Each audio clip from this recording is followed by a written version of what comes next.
কষ্ট বিপদ আমাদের কোমরকে সোজা করে, আমাদের পায়ের মাটিকে শক্ত করে। চিল্লায় বলেন ঠিক কি না? প্রতিকূল পরিবেশে কিভাবে বাঁচতে হয় এই দুঃখ কষ্ট আমাদেরকে শিখায়। এজন্য মুমিন বান্দার বৈশিষ্ট্য হচ্ছে দুঃখ কষ্ট বেদনা জ্বালা এগুলো সে আপসেট হয় না, সে হাল ছেড়ে দেয় না, সে ভরসা রাখে একজনের উপর। চিল্লায় বলতে হবে তিনি কে?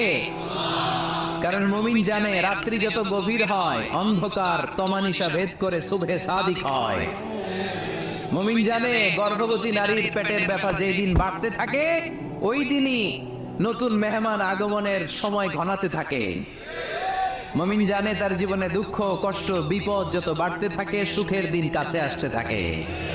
এজন্য মুমিনের হারাবার কিছু নেই। ফাইন্না মাআল উসরি ইউসরা, ইন্না মাআল উসরি ইউসরা। নবী কষ্টের পরেই আছে আনন্দ, দুঃখের পরেই আছে সুখ। আপনি সমস্যায় পড়েছেন, ওই সমস্যার সমাধানও আছে না নাই? এই পৃথিবীতে এমন কোন সমস্যা আছে যেটা সমাধান নেই? কথা বলেন। সমস্যা তৈরি করেছে কে?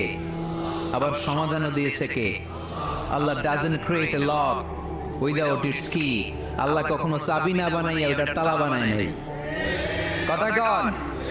তালাও যেহেতু আছে ওই তালার চাবিও বানিয়েছে কে?